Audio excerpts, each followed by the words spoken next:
Allora, l'altra volta mi pare che avevamo parlato un po' in generale della deportazione, no? E comunque dobbiamo tenere conto che noi, diciamo, in quel periodo eravamo Terzo Reich.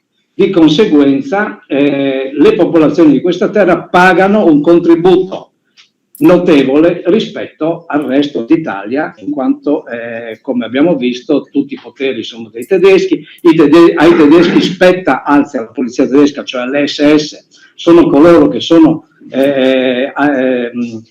attrezzate, quindi che svolgono il lavoro, la funzione di arrestare gli antifascisti, gli antinazisti, coloro che vengono considerati contrari al Reich.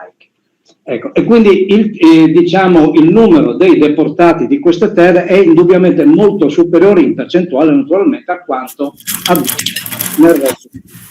Abbiamo visto l'altra volta che diciamo, i calcoli più così attendibili dicono che da tutta Italia siano stati deportati circa 33.000, 33.000 persone, sempre tenendo conto che stiamo parlando di deportati politici e razziali, non dei famosi internati militari, cioè stiamo parlando di civili e non di militari. Quelli hanno avuto, come abbiamo visto, un altro percorso diverso. Allora, tenendo sempre conto questo dato dei 32-33.000 deportati da tutta Italia, cioè praticamente da Napoli in su, perché nel meridione c'era già l'occupazione alleata. Allora, e non so se l'avevo già detto, ma in questo periodo, cioè in questi 20 mesi di occupazione tedesca, le carceri modificano la loro funzione, cioè fino a quel momento erano stati luoghi in cui i criminali comuni scontavano la pena oppure erano in attesa di giudizio, quindi ladri, assassini, eccetera. Dal momento in cui arrivano i tedeschi diventano soprattutto carceri per detenuti politici, cioè laddove le carceri vengono utilizzate per radunare, raccogliere tutti coloro che sono arrestati per ragioni politiche e tutti coloro che devono essere deportati nel Reich. Fa un po' eccezione la risiera di San Saba, che non essendo un carcere, ma perlomeno nei primi mesi fino ad aprile praticamente, era anche un luogo in cui venivano concentrati coloro che venivano deportati in Germania, soprattutto gli ebrei. Era soprattutto un luogo di raccolta degli ebrei. Teniamo conto che Trieste, ma anche Fiume, aveva diciamo delle forti comunità ebraiche, quindi da lì partono per la Germania. E teniamo conto che dall'aprile in poi diventa un campo di sterminio, ma non per ebrei, perché gli ebrei oramai erano già stati deportati tutti, ma diventa un campo di sterminio per politici, quindi per coloro che venivano arrestati per ragioni politiche. Ecco.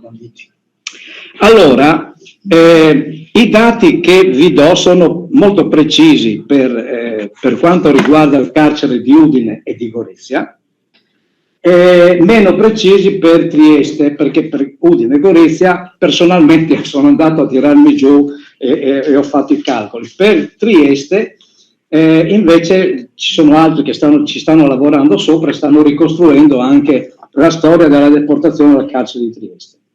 Allora, in questi 20 mesi nel carcere di Udine vengono diciamo arrestate, vengono rinchiuse, eccolo, 9.000 persone.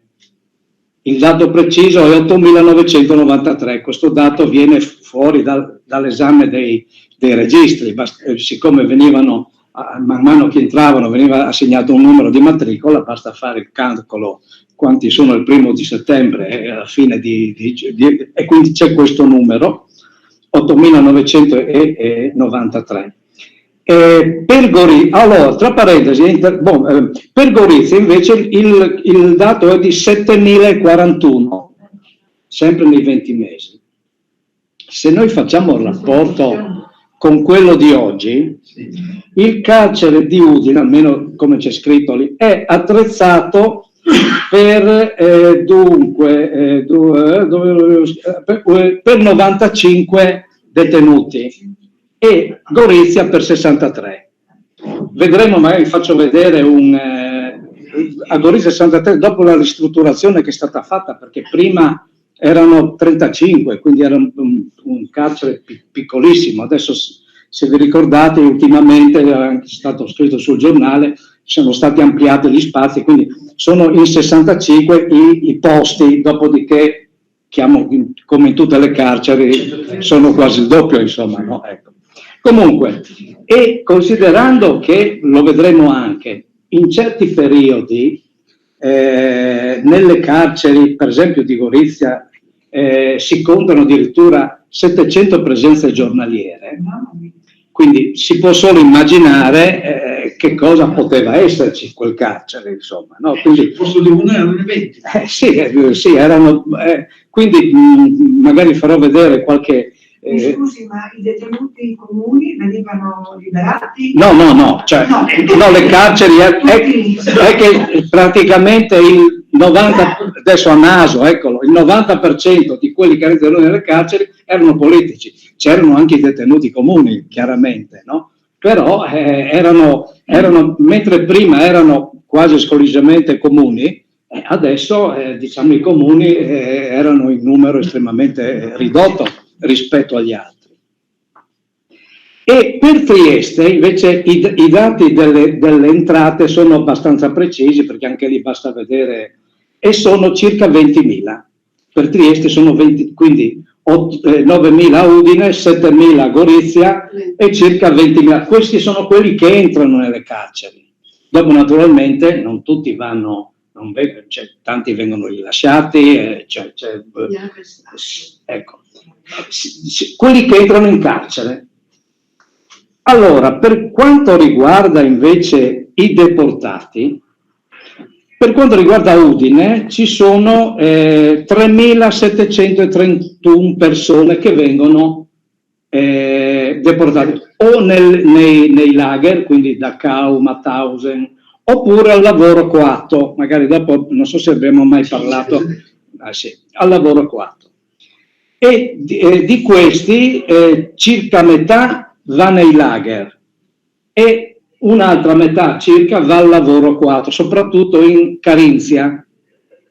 E questa è una ragione anche perché il supremo commissario Rainer, che era quello che governava il litorale adriatico, era il governatore della Carinzia, quindi era un carinziano che molto sensibile, diciamo, alle esigenze dei suoi imprenditori, no? Che avevano bisogno di manodopera. Ecco. Interessante a Udine perché ci sono fra questi anche 317 carcerati che vengono inviati al lavoro coatto in Italia. Cosa succede? Che l'ultimo treno che parte da Trieste è della fine di febbraio del 45.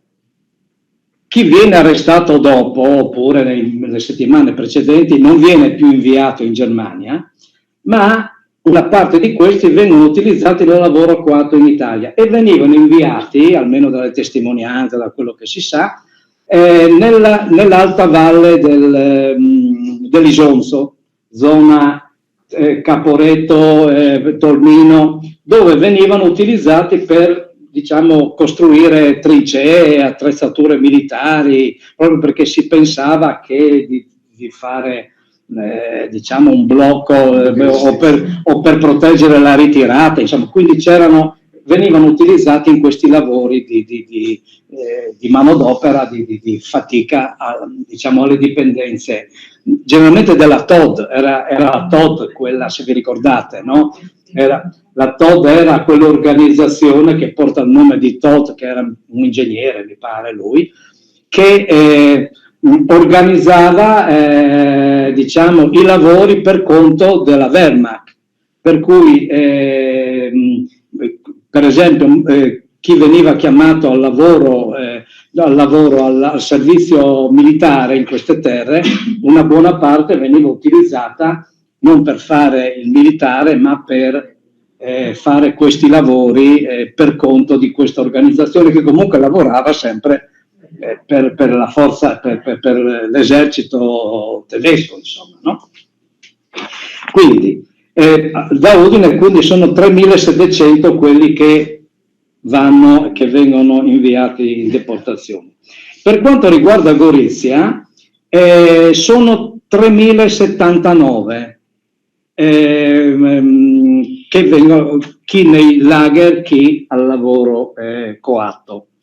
Il dato goriziano è particolarmente interessante per la percentuale fra uomini e donne, perché a livello nazionale, diciamo, la percentuale di deportati uomini e donne era circa, più o meno, 93% uomini, 7% donne.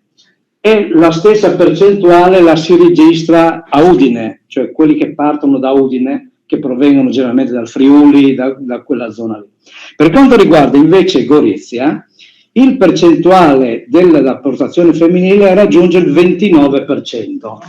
Quindi un dato, ecco, cioè io com'è che l'ho spiegato? Con il fatto che, diciamo, questi deportati, quelli che venivano concentrati a Gorizia, diciamo, per 3/4 erano abitanti del territorio, ma in buona parte erano abitanti dei comuni sloveni che oggi fanno parte della Repubblica di Slovenia. E questo lo si spiega perché? Perché praticamente lì la lotta armata contro l'occupazione italiana, fra virgolette, cioè contro l'esercito italiano, no? Pur essendo in provincia di Gorizia, no? Era iniziata già alla fine del 41, quindi se vi ricordate con l'occupazione italo-tedesca della Jugoslavia.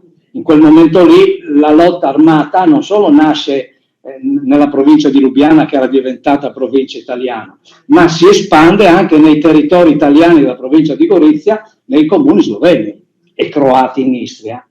Quindi è chiaro che la lotta, quindi l'opposizione al nazifascismo inizia prima, quindi è più consolidata, coinvolge, diciamo, l'intera comunità, e quindi anche le donne svolgono una loro funzione, insomma, sia come combattenti, ma soprattutto anche come staffette, come coloro che recuperavano il necessario per le formazioni. Quindi la spiegazione che io do è questa, perché un numero così elevato, di percentuale così elevata, non si riscontra da nessun'altra parte, insomma, no?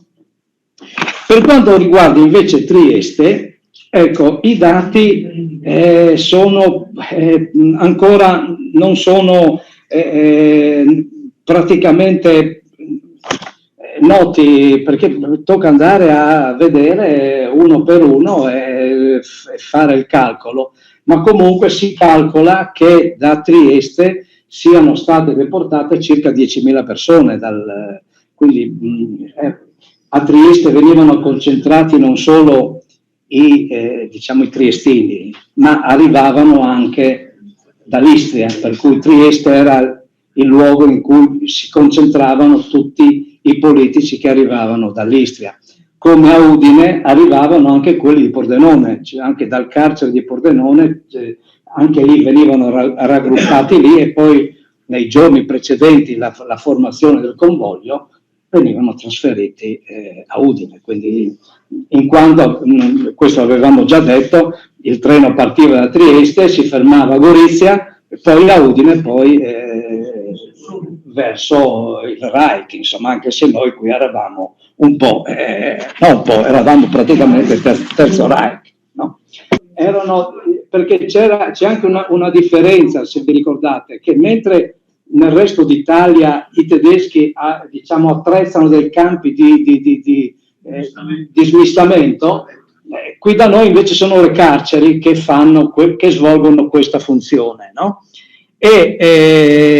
Eccolo qua, ecco, questo è il campo di concentramento di Cairo Montenotte, che era già, se vi ricordate, era quello già funzionante prima, cioè era un campo di concentramento per civili sloveni e croati che venivano inviati alla deportazione in Italia praticamente, no? Cairo Montenotte, che sarebbe questo, era un campo di baracche, e quindi dove e infatti sarà un campo, l'altra volta l'avevamo detto, in cui i tedeschi, cioè che i tedeschi troveranno ancora custodito dall'esercito, e quindi uno dei primi convogli che parte per la Germania sarà questo dei deportati sloveni e croati che erano rinchiusi, che non erano riusciti a scappare, come invece avviene qui da Dagonà, Sesabisco, dove, o da tante altre parti, insomma, no? Ecco, questo invece è Fossoli. Ecco, Fossoli, Emilia Romagna, era un campo per prigionieri di guerra, vicino Cava appunto, e diventa inizialmente un campo di raccolta per ebrei, quindi lo trasformano in un campo di raccolta in cui venivano radunati gli ebrei, soprattutto dell'Italia centro-settentrionale, non quelli romani che partiranno proprio da Roma. Era un campo quindi non di baracche, ma diciamo in parte in murature, sempre di baracche, no? Sì, infatti qui si vedono i soldati di guardia. E quindi era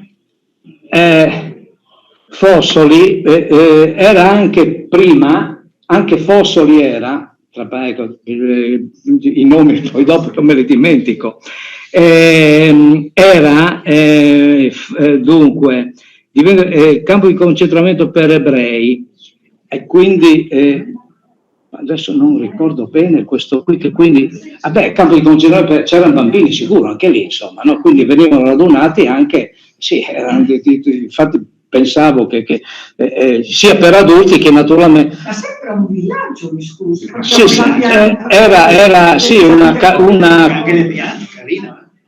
Sembra una villetta di familiare. Non sono le masse, Villeggiatura. Sì, erano concentrati lì, dopodiché invece questo è quello di Bolzano. Fossoli funzionerà praticamente fin quasi alla fine della guerra. Bolzano verrà attrezzato dopo e verrà utilizzato sia per i politici che per i civili e per gli ebrei. Ecco, era un campo anche questo ex militare, mi pare, comunque lo trovate, adesso non me lo ricordo bene, era del genio militare, un campo di prigionia per militari alleati, ed è anche, si calcola che siano state immatricolate 9.000 persone in questo campo, proprio perché li radunavano lì, dopodiché lì circa 3.500 vengono inviati appunto nei lager, e sono quelli che vengono arrestati in larga parte dai militi della Repubblica Sociale, perché anche qui c'è una differenza rispetto alle nostre zone. Qui diciamo le forze dell'ordine, chiamiamole così, carabinieri, non avevano il compito di arrestare i politici, forse questo l'avevo già detto, no? E quindi lo facevano solamente su autorizzazione dei tedeschi, e comunque dovevano consegnare i prigionieri ai tedeschi, erano loro che decidevano. Nella Repubblica Sociale invece il governo di Mussolini ripristina un po' lo stato precedente, per cui rimette in funzione la polizia politica, per esempio viene costituita la Guardia Nazionale Repubblicana. Se vi ricordate, durante il fascismo, durante il ventennio, c'era la Milizia Volontaria Sicurezza Nazionale, che era formata dagli iscritti al partito fascista, che avevano anche la funzione di polizia, no? Quindi, ecco la differenza. Nella Repubblica Sociale Italiana non c'è più la Milizia Volontaria Sicurezza Nazionale, ma viene costituita, diciamo, una nuova milizia che non si chiama più Milizia Volontaria, ma si chiama Guardia Nazionale Repubblicana, proprio a sottolineare il fatto che era diventata una repubblica, non era più, ecco. E questo fatto ci differenzia queste terre, perché qui da noi non è possibile ricostituire la Guardia Nazionale Repubblicana, Guardia Nazionale Repubblicana, non è autorizzato dai tedeschi, qui non verrà costituita. E quindi, diciamo, l'intero apparato repressivo sarà nelle mani dei tedeschi o sotto controllo tedesco.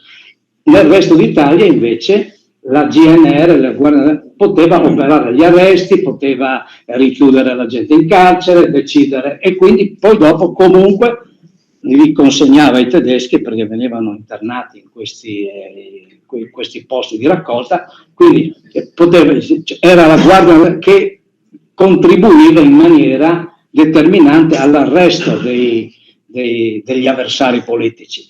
Teniamo conto che i tedeschi non conoscevano la gente, ma invece i fascisti che vivevano nei paesi sapevano chi era, chi non era, e quindi erano loro che svolgevano il lavoro di arresto. E quindi anche questa è una diversità. Anche qui, ecco, sì, io volevo sempre, noi facciamo parte di questo mondo particolare che si viene a creare assieme, però, se vi ricordate, anche un'altra zona di operazione che la vedete scritta, zona Prealpi, che era formata dalle province di Trento, di Bolzano e di Belluno. Anche quelle praticamente avevano un Gauleiter che era quello del Tirolo, e quindi praticamente funzionava un po' come funzionava anche quei territori là, erano di fatto annessi al Terzo Reich, quindi dove praticamente la situazione era simile, ma profondamente diversa dal resto d'Italia. Ecco le nostre. Ecco, questo era il famoso Friedrich Rainer, che era il Gauleiter della Carinzia, quindi il supremo commissario, quello che gestiva in maniera dittatoriale il potere in queste terre, insomma. No? Era un colonnello? Era un altro, adesso non mi ricordo se avesse... Che fine ha fatto? Non mi ricordo com'è. Allora, sì. Che fine ha fatto? Lo hanno, adesso non ricordo bene se sia stato consegnato, poi catturato in Carinzia. Non ricordo, mi pare che sia stato consegnato agli jugoslavi, è stato impiccato o fucilato alla pari di Globocnik, che era il comandante della polizia tedesca, no? Quello, anche lui riesce a scappare in Carinzia, cioè lui era di origine, era nato a Trieste, ma i genitori erano carinziani. No? Che adesso è in Slovenia. Eccolo. Sono quei territori che sono stati annessi dopo alla Jugoslavia, no? Perché la Carinzia qui, dove sono arrivati gli jugoslavi, se la sono tenuta, invece dove sono arrivati alleati hanno fatto un plebiscito. Non sì, perché sono zone mistilingue quelle lì, sì, no? Sì. Quelle al confine erano un po' come le nostre più o meno, dove insomma le comunità... Diciamo che l'origine di Slovenia è la Carinzia. Klagenfurt è la loro capitale storica. Sì. Quindi anche lui viene arrestato in qualche modo e anche lui viene poi dopo giustiziato. Ecco, questi sono i reparti delle SS, no?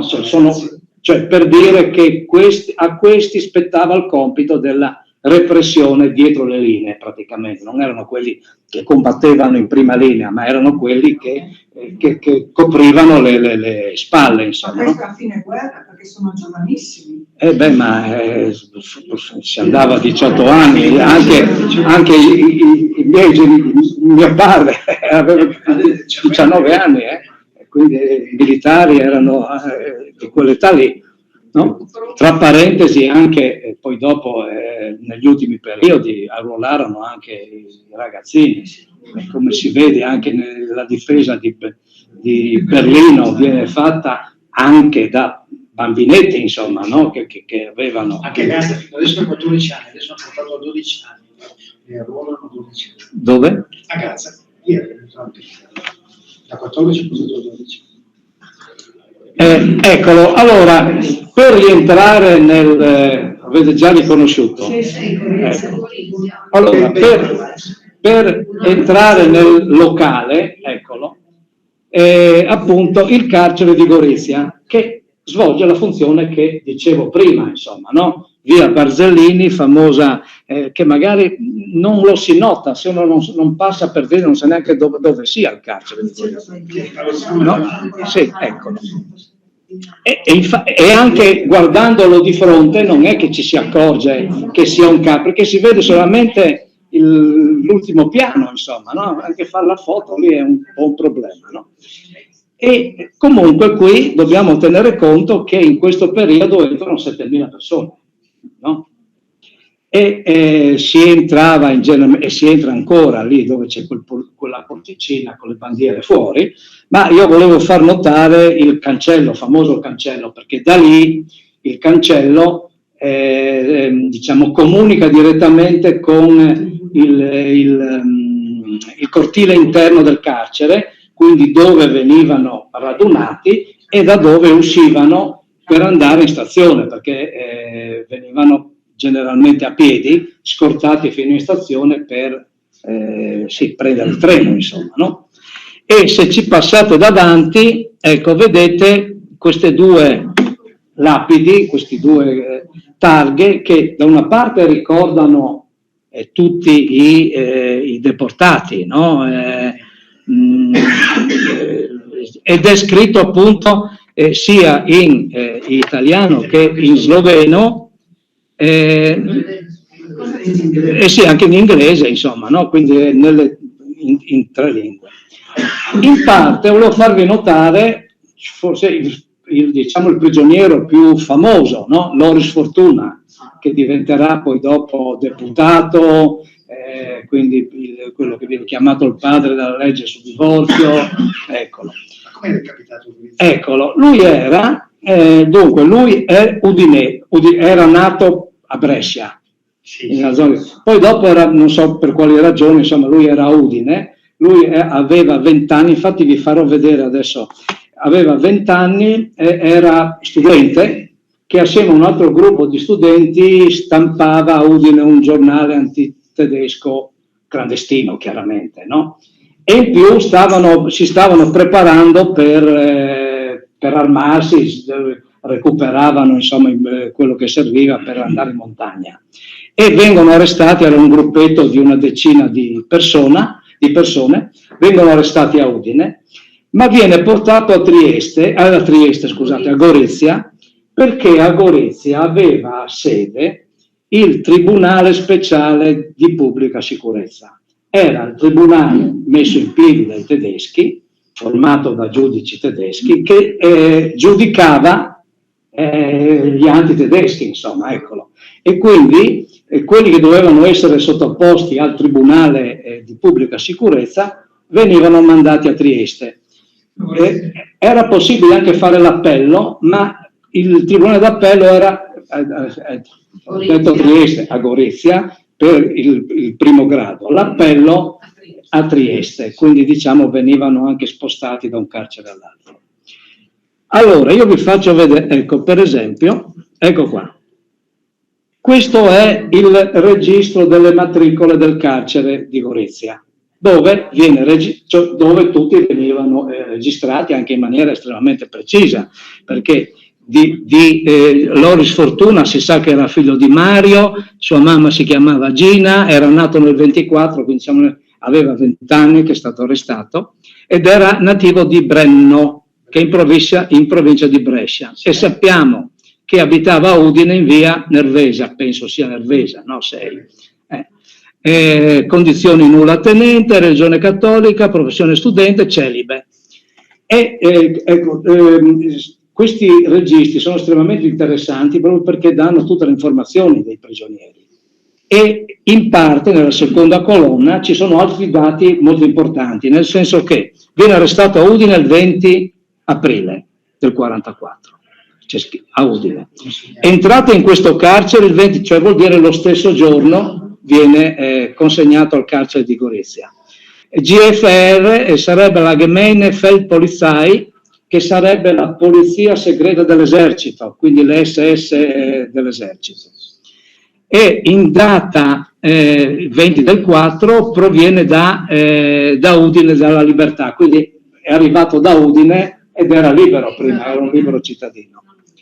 E viene consegnato a questo GFE e interessante, passato a disposizione del Tribunale Militare Germanico il 22 del 4, quindi 2 giorni dopo viene passato a disposizione del Tribunale, quindi mandato sotto processo dal Tribunale. E in parte c'è anche il titolo del reato, ecco, qua si riesce a capire se è un politico o se è un delinquente comune. Infatti viene arrestato per attività contraria al Reich, quindi è un oppositore politico. E sotto c'è naturalmente la firma, questa è la sua firma, no? E poi dopo è interessante anche perché c'è anche la firma del capo scorta, cioè colui che il capo pattuglia che consegna il prigioniero, il pacco, perché praticamente e chi lo prende in consegna, quindi il capo dell'ufficio, insomma, no? Eccolo, quindi il capoguardia, quindi da uno all'altro viene consegnato. E allora voi dovete immaginare che questi registri sono formati da 2 pagine. La prima pagina c'è questo, nella seconda c'è quest'altro che indica la destinazione finale. Qui non è molto chiara, però c'è scritto, per esempio, qui viene riportata la sentenza del Tribunale Speciale di Gorizia del 19 del 10, no, è un 4 questo, diciamo, e gli viene assegnato anni 3 di reclusione per attività contraria al Reich, quindi viene condannato, e la fine della pena è il 18 aprile 47, cioè era già contato l'anno, il momento in cui doveva uscire. Aveva la certezza della pena, eccolo. E in parte c'è anche una nota che è interessante, no? Il 2 luglio del 44 rifiuto di obbedire agli agenti di custodia e di conseguenza 3 giorni di terra PA sarà pane e acqua, immagino, no? Eccolo, quindi a pane e acqua. Ecco, lui, a dire il vero, qua ci sono, in genere qui veniva scritto per essere tradotto in Germania generalmente, però diciamo lui siccome viene condannato al carcere verrà deportato in Germania, ma non in un lager, ma in un carcere di massima sicurezza, dove verrà utilizzato al lavoro forzato a scavare la torba praticamente, quindi era un carcere che veniva utilizzato proprio per lo scavo della torba, e quindi lui riuscirà comunque a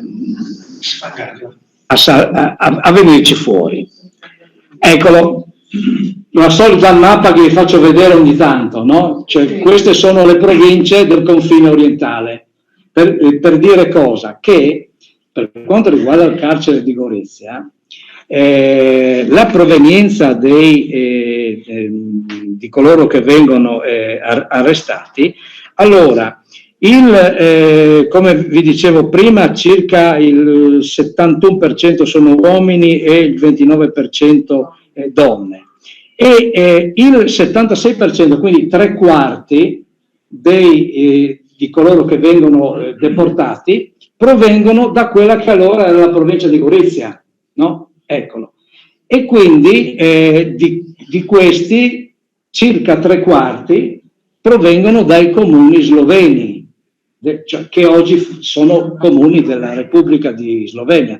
Del resto è comprensibile anche questo, perché i comuni italiani della provincia di Gorizia erano quella volta Gorizia, il centro cittadino di Gorizia, e i comuni del Cormonese e del Gradiscano, quindi era, diciamo, la provincia era per oltre il 65% formata da comuni che attualmente fanno parte della Repubblica di Slovenia, in quanto il Monfalconese faceva parte della Repubblica, della provincia di Trieste. Quella situazione dopo il 27. Questa qui, sì, perché nel 27 viene ricostituita la provincia, se vi ricordate dal 23 al 27 la provincia non c'è, e è il momento nel 27 in cui per esempio la Bassa Friulana viene staccata definitivamente dalla provincia di Gorizia, perché Aquileia e Cervignano facevano parte della provincia di Gorizia, mentre il Monfalconese diventerà provincia di Gorizia nel 47. Quindi, sì, 47. Nel 23 Trieste, che non aveva provincia, si è beccato la Bisiaccheria e anche Grado. Più Postumia. Andiamo con ordine. Duino Risina, Sgoni, sì, Cesana, Postumia e Idria. No, Idria no. Sì, Idria no. Postumia sì, infatti Idria eccola qua, è provincia di Gorizia, la vedete che c'è anche scritta. Cioè è solamente Postumia. Sì, effettivamente. Tutto il resto è diventato Friuli. E tutto il resto è diventato Friuli. Però, mentre nel 47 il Monfalconese, alla fine nel settembre, cos'era, ritorna e viene ricostituita la provincia di Gorizia, sì, Monfalcone e i 6-7 comuni, e Grado, sì, anche Grado, la Bisiaccheria, e quindi, perché infatti nel 47 viene presa una parte della zona A della provincia di Gorizia e una parte della zona A della provincia di Trieste, quindi Monfalconese, e viene costituita l'attuale ex provincia di Gorizia, che diventerà di nuovo provincia, insomma, no? Quindi la nostra storia è stata un po'. Ha detto che non le chiameranno più province. Avranno un altro nome, vabbè, ma. È un continuo cambiare il nome alle robe. Allora, sì, non so se l'avevate già vista questa. Cioè, allora, qui dà l'idea di dove vanno a finire i deportati del Gorizia. Vanno a finire un po' in tutti i laghi. L'altra volta avevamo detto, la Germania era un grande campo di concentramento, erano 1600, insomma, adesso non ricordo bene il numero, fra campi e sottocampi, quindi andarono un po' dappertutto. Però, diciamo, c'erano i campi di arrivo, dove cioè arrivavano i treni, e poi dopo da lì venivano spostati eventualmente da altre parti, laddove c'era bisogno di manodopera, necessità, insomma, no? E ecco, dipendeva dalla scelta se uno era uomo, se uno era donna o se uno era ebreo.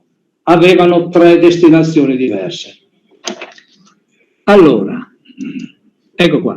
Questa è un'altra mappa sbagliata, dico io, no? Perché indica i principali campi di concentramento, di sterminio. Però l'errore qual è? È che hanno indicato con la stella di David i campi dove gli ebrei non andarono, perché erano campi di lavoro questi. Invece gli ebrei andarono in quelli che vengono chiamati centri di sterminio, no? Lì andarono, soprattutto fino a quando, perlomeno fino alla fine del 44, quando viene chiuso il lager di Auschwitz, no? Fino a quel momento lì tutti gli ebrei vanno. Sì, qui vi indica i campi di lavoro che sono. Allora, se uomini, o naturalmente questo valeva sia per Trieste che per Udine che per Gorizia, perché il treno era sempre quello, che poteva essere formato da uomini, donne ed ebrei, però viaggiavano, fra virgolette, in carri diversi a seconda della destinazione.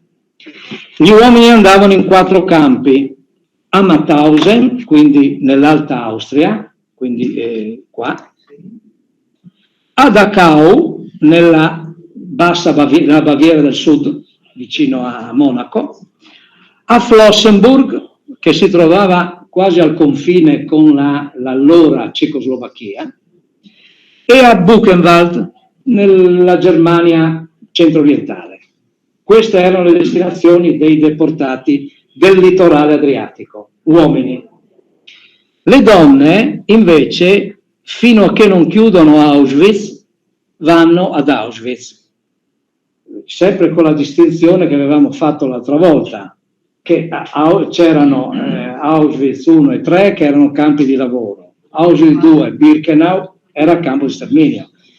Generalmente andavano anche a Birkenau, anche se non erano destinate all'uccisione, ma venivano utilizzate all'interno del campo per lavorare, quindi anche a Birkenau andranno le donne. Fino alla fine di novembre, quando poi dopo invece verranno trasferite a Ravensbrück, quindi in un lager, uno dei più a nord, anche se l'ultimo convoglio, non so se lo già, arriva a Bergen-Belsen, qua, diciamo a un centinaio di chilometri dal confine con l'Olanda. Eccolo, no? Ecco. Invece gli ebrei vanno tutti a finire a Auschwitz-Birkenau, quindi campo di sterminio. Dopo anche una parte verrà trasferita da altre parti, però voglio dire, la stragrande maggioranza andrà a finire a Buchenwald, scusate, a Auschwitz-Birkenau, e buona parte verrà eliminata subito, insomma, solamente quelli più giovani, forti, che venivano utilizzati per un periodo come lavoratori e poi dopo venivano eliminati. È interessante, forse non l'avevamo detto, il percorso, il viaggio, quanto durava il viaggio. Naturalmente per arrivare nei lager più vicini, quindi Mauthausen e Dachau, in 2 giorni i treni arrivavano. Per arrivare a Flossenburg e a Buchenwald ci voleva un giorno di più, quindi generalmente 3 giorni. Il lager più lontano era quello di Auschwitz, che generalmente ci volevano almeno 4 giorni per arrivarci, anche perché facevano, per esempio, potevano arrivare fino a Flossenburg, dopodiché lì il treno si divideva e proseguiva il viaggio attraverso Praga, quindi dipendeva un po' dai convogli come venivano organizzati.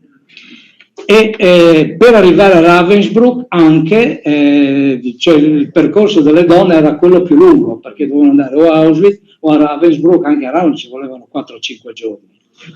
Però questo percorso si allungava man mano che ci si avvicinava alla fine della guerra, perché soprattutto i bombardamenti aerei impedivano il transito veloce dei treni, quindi si calcola che per arrivare a Ravensbrück ci volevano generalmente 7 giorni, quindi, ma poi dopo per Dachau 3, cioè aumentavano man mano che si andava verso la fine della guerra. E l'ultimo convoglio, che proprio è quello femminile che arriva a Bergen-Belsen, è quello che parte il 26 di febbraio, quindi l'ultimo treno, che impiegherà 3 settimane per arrivarci, perché già all'inizio i prigionieri verranno trasferiti in corriera, in camion, fino a Pontebba, perché erano stati bombardati anche i ponti sulla ferrovia, sulla linea Udine-Tarvisio, per cui devono essere portati fino là. Dopodiché, dopo circa una settimana, arrivano a Berlino, che era un smistamento, e lì si fermano circa una settimana perché non hanno la possibilità di muoversi questi treni. Ma sempre chiusi nei vagoni, scusi? Li avevano lasciati immolati qualche momento, ma erano chiusi nei vagoni, certo. Erano per bestiame. Sì. Mangiare, bere, fare pipì senza popò. Dobbiamo immaginarci come che arrivavano, dovevano farla se ce l'avevano i secchi, dovevano stare lì. Nelle testimonianze si dice che ogni tanto si fermavano magari in mezzo alla campagna e tenevano d'occhio, però diciamo che dovevano vivere lì, insomma, no? E quando arrivano a Ravensbrück non vengono accolte nel lager perché era in corso un'epidemia di tifo che farà migliaia di morti. E quindi da lì vengono dirottate a Bergen-Belsen e arrivano, pare il 17, quindi dopo 3 settimane di peripezie, e tra parentesi, soprattutto ci sono alcuni casi, per esempio, soprattutto i più anziani, ci sono alcuni che non arrivano, muoiono sui treni. Ecco, 2 casi molto cioè documentati sono adesso mi sfuggono, comunque la mamma di Mikkelstetter, goriziana, ebrea goriziana, che aveva 85 anni, insomma, no? Ecco, lei muore sul treno prima di arrivare, perché teniamo anche conto non solo come facevano pipì la Bobò, ma d'inverno. Quel convoglio lì parte in gennaio, quindi in Polonia c'è la neve, c'è freddo, non è che c'era il riscaldamento, lì erano, ecco, no? Quindi, e anche un altro caso che era l'ex sindaco di Udine, Morpurgo, ministro della Repubblica del Regno, ecco, lui viene prelevato addirittura in ospedale, lui era degente in ospedale a Udine, anche lui sulla 90 circa, neanche lui riesce ad arrivarci, quindi non è risparmiato neanche uno. Uno all'ospedale, ma infatti ci sono stati anche dei casi, per esempio, di un'ebrea di Prata di Pordenone, anche questa era cieca, invalida, viene deportata anche lei, in carrozzella, non poteva camminare, cioè tutti li prendono, insomma, no? Del resto anche i malati mentali, i malati terminali, quindi tutti quelli che non servivano. Molti dei cani buttavano nella campagna. Come? Perché morivano. Infatti di molti, farò anche vedere quello, di molti si trova la documentazione, perché c'è questo archivio online di cui avevamo già parlato, no? Eccolo, in cui sono che raccoglie i documenti che provengono dai vari lager, oltre ad altri documenti, e di molti deportati, e quindi lì si trova la storia della deportazione, si sa in che lager arriva, in che giorno, che numero di matricola aveva, se è stato trasferito, cioè si può ricostruire la storia, non di tutti chiaramente, di una parte sì, ma eccolo, di molti si sa che sono partiti e dopo non si sa dove sono andati a finire. Erano quelli che morivano sui treni, che cercavano di scappare magari sui treni, che venivano uccisi, oppure quelle diverse migliaia che moriranno nelle ultime settimane di guerra, quando i tedeschi spostavano da un lager all'altro i prigionieri, e chi rimaneva per strada veniva ucciso, chi moriva. Quindi di molti, e questi qui di questi non resta traccia, insomma. Cioè si sa che sono partiti, che sono arrivati in un lager, ma non si sa quando e dove sono morti, perché poi dopo sono andati. Quelli che morivano sui treni, restavano lì cadaveri nei vagoni? Ma diciamo, c'è anche una foto, forse l'avete anche già vista, si vede un treno, un vagone con 5-6 morti dentro, no? Quindi chi rimaneva, poi dopo si arrivava nel lager, venivano presi, messi nei forni e quindi bruciati, oppure però chi viaggiava con il cadavere. Ah, beh certo. Sì,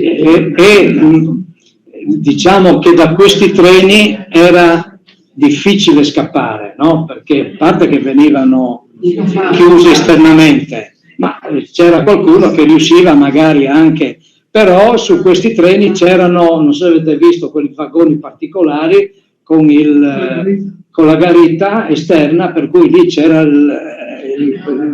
sì, militare che sparava se qualcuno saltava dal treno. Era più facile per i lavoratori coatti, perché i lavoratori coatti viaggiavano in genere su carri normali, cioè su carrozze normali, e quindi c'era chi saltava, anche perché, se vi ricordate, le vecchie carrozze avevano più uscite, no? Ecco, quindi però anche lì c'erano quelli che erano di guardia e qualcuno riesce anche a scappare.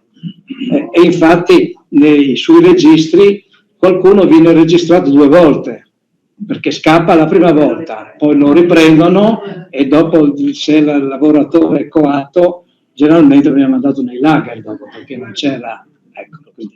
Bene, allora, buona serata a tutti, buon Arrivederci. Arrivederci, buonasera. Grazie, buonasera. Arrivederci, buonasera. Buonasera. Arrivederci, grazie.